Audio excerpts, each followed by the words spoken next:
Hi hello. ഇന്ന് ഹെൽത്തിയും tasty ആയിട്ടുള്ള ചോറിൻ്റെ കൂടെ കൂട്ടാൻ പറ്റിയ അടിപൊളി ഒരു തോരൻ്റെ റെസിപ്പി കണ്ടാലോ? അതിന് മുന്നേ എൻ്റെ ചാനൽ സപ്പോർട്ട് ചെയ്യാത്തവരൊന്ന് സപ്പോർട്ട് ചെയ്തേക്കണേ.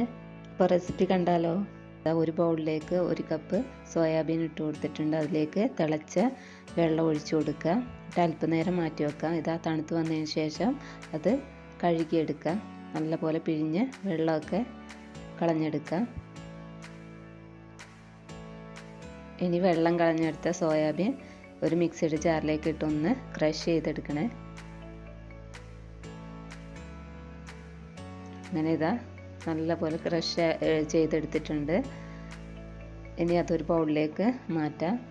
ഇനി തയ്യാറാക്കാനായിട്ട് അല്പം എണ്ണ ഒഴിച്ച് അതിലേക്ക് സവോള ചെറുതായിട്ട് അരിഞ്ഞത് ചേർത്ത് കൊടുക്കുക. ഇത് നന്നായി സവോള വഴന്ന് വരുന്ന സമയത്ത് അതിലേക്ക് ഒരു കിഴങ്ങ് ചെറുതായിട്ട് കനം കുറച്ച് കട്ട് ചെയ്തതും കൂടെ ചേർത്ത് കൊടുക്കുന്നുണ്ട്. അതിലേക്ക് 2 പച്ചമുളകും കൂടെ ചേർത്ത് കൊടുക്കുക. ഇനി അല്പം ഇഞ്ചിയും വെളുത്തുള്ളിയും ചതച്ചത് കൂടെ ചേർത്ത് കൊടുത്തിട്ട് നന്നായിട്ട് വഴറ്റി കൊടുക്കുക.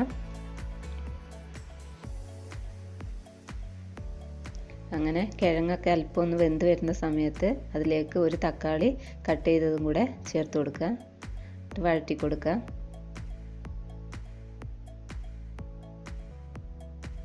ഇനി അതിലേക്ക് അല്പം കറിവേപ്പില കൂടെ ചേർത്ത് കൊടുക്കുന്നുണ്ട്.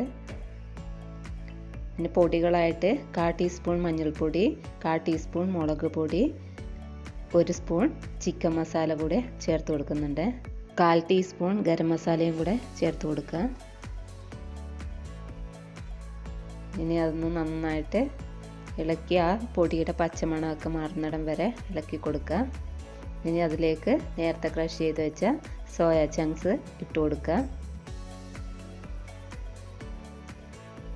ഇനി നന്നായിട്ട് അത് മിക്സ് ചെയ്ത അരപ്പൊക്കെ അത് പിടിക്കുന്നിടം വരെ ഇളക്കി കൊടുക്കുക.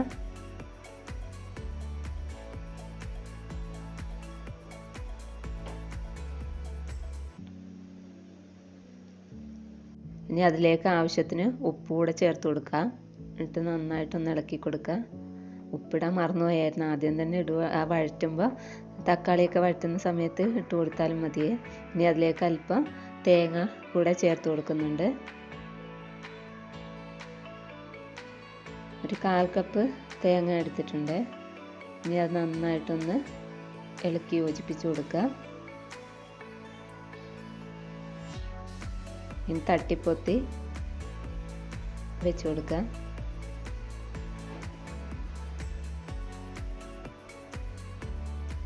ഇനി അതൊന്ന് വേകാൻ ആവശ്യമായിട്ട് ഒരു 1/4 കപ്പ് വെള്ളവും കൂടെ ചേർത്ത് കൊടുക്കുന്നുണ്ട്.